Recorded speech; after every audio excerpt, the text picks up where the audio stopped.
২১০ আসনে জয়ী হয়ে সরকার গঠন করতে যাচ্ছে বিএনপি। আগামী সপ্তাহে শপথ গ্রহণ করবেন নির্বাচিত সদস্যরা। তাই রাজনৈতিক মহলে শুরু হয়েছে আলোচনা, কারা থাকবেন বিএনপির মন্ত্রিসভায়।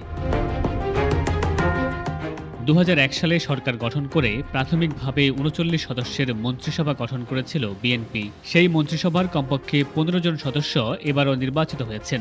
ধারণা করা হচ্ছে বিএনপির এবারের মন্ত্রিসভায় তাদের অনেককেই দেখা যেতে পারে। ২০০১ সালে তথ্য মন্ত্রণালয়ের দায়িত্বে ছিলেন বিএনপির স্থায়ী কমিটির সদস্য ড আব্দুল মঈন খান। বর্ষিয়ান এই রাজনীতিবিদ এবার আছেন বিএনপি সরকারের সম্ভাব্য রাষ্ট্রপতি তালিকায়।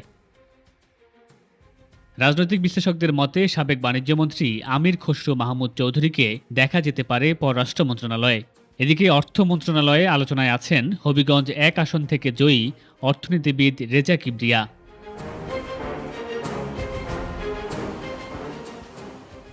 নকলমুক্ত শিক্ষা ব্যবস্থার রূপকার সাবেক শিক্ষা প্রতিমন্ত্রী এহসানুল হক মিলনকে আবারও তার আগের মন্ত্রণালয়ে দেখা যেতে পারে।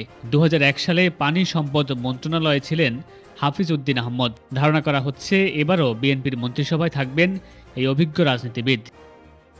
সাবেক স্বাস্থ্যমন্ত্রী খন্দকার মোশাররফ হোসেন, গণপূর্ত মন্ত্রী মির্জা আব্বাস, স্বাস্থ্য প্রতিমন্ত্রী আমানুল্লাহ আমান, কৃষি প্রতিমন্ত্রী ইকবাল হাসান মাহমুদ টুকুও আছেন আলোচনায়। বিএনপির স্থায়ী কমিটির সদস্য সালাউদ্দিন আহমদ ২০০১ সালে যোগাযোগ প্রতিমন্ত্রীর দায়িত্বে ছিলেন, আর মির্জা ফখরুল ইসলাম আলমগীর ছিলেন কৃষি প্রতিমন্ত্রী। বিএনপির এই দুই নীতি নির্ধারককে এবার দেখা যেতে পারে গুরুত্বপূর্ণ মন্ত্রণালয়ে। এছাড়া আলোচনায় আছেন আব্দুস সালাম পিন্টু, ব্যারিস্টার আন্দালিব রহমান পার্থ, শহীদ উদ্দিন চৌধুরী অ্যানি, ববি হাজ্জাজ, সাবেক অ্যাটর্নি জেনারেল আসাদুজ্জামান সহ আরও অনেকেই।